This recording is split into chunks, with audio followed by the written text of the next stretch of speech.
കൊച്ചിയിൽ prosecution director ജനറലിന്റെ പേരിൽ സൈബർ തട്ടിപ്പ് നടത്തിയ കേസിൽ 3 പേർ പിടിയിൽ. വിമൽ, അമൽ, ഷാജി എന്നിവരാണ് പിടിയിലായത്. സൈബർ സെല്ലാണ് പ്രതികളെ പിടികൂടിയത്. സൈഫുനിസ അലിയാർ നൽകും കൂടുതൽ വിവരങ്ങൾ.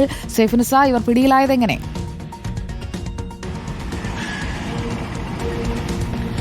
സുജയ, ഡയറക്ടർ ജനറൽ ഓഫ് പ്രോസിക്യൂഷന്റെ പേരിൽ ഫേസ്ബുക്കിലും മറ്റും അക്കൗണ്ട് തുറക്കുകയും ഇദ്ദേഹത്തിന്റെ ഫോട്ടോ ഉപയോഗിച്ച് നടത്തുന്ന അക്കൗണ്ടിലൂടെ കാറ് വിൽക്കാനുണ്ട് എന്ന് പറഞ്ഞ് ആളുകളെ കബളിപ്പിക്കുകയുമായിരുന്നു. ഈ കാറ് വിൽക്കാനുണ്ടെന്ന ഫോട്ടോ കണ്ട് കാറിന്റെയും ചിത്രവും കണ്ട് പലരും സമീപിക്കുകയും അഡ്വാൻസ് പണമായി 2000, 3000 എന്ന രീതിയിലേക്ക് പണം കൈപ്പറ്റുകയും പിന്നീട് ഇവർ മുങ്ങുകയുമായിരുന്നു. പ്രതികളിൽ നിന്ന് പിന്നീട് പ്രതികരണമൊന്നും ലഭിക്കാത്തതിനെ തുടർന്ന് സൈബർ സെല്ലിൽ പോലീസ് പരാതി നൽകുകയായിരുന്നു. സൈബർ സെൽ നടത്തിയ പരാതിയിലാണ് ഇതൊരു വ്യാജ അക്കൗണ്ടാണ്, അന്വേഷണത്തിലാണ് ഇതൊരു വ്യാജ അക്കൗണ്ടാണ് എന്നും ഈ പ്രതികൾ വിമൽ, അമൽ, ഷാജി, അച്ചു എന്നിവരാണ് എന്നും കണ്ടെത്തിയത്. ഇവരെയാണ് ഇപ്പോൾ പിടികൂടിയിരിക്കുന്നത്. പ്രതികൾക്കെതിരെ മുൻപും ഇത്തരത്തിൽ സാമ്പത്തിക തട്ടിപ്പുകളിൽ കേസുണ്ട് എന്നാണ് പോലീസിന് വിവരം ലഭിച്ചിരിക്കുന്നത്. പക്ഷേ ഇതൊക്കെ ഏതെല്ലാം സ്റ്റേഷനുകളിലാണ് എന്നുള്ളത് പോലീസ് പരിശോധിച്ചു വരികയാണ്. ഈ കാർ വിൽപ്പനയ്ക്ക് എന്ന പേരിൽ ആളുകളെ പറ്റിക്കുകയായിരുന്നു ഇവരുടെ രീതി. മുൻപും ഇതേ രീതിയിലുള്ള സമാനമായ തട്ടിപ്പുകളാണ് ഈ പ്രതികൾ നടത്തിയിരിക്കുന്നതെന്നാണ് സൈബർ സെല്ലിന് ലഭിച്ചിരിക്കുന്ന വിവരം. എന്തായാലും പ്രതികൾ ഇപ്പോൾ പോലീസിന്റെ കസ്റ്റഡിയിലാണ് ഉള്ളത്.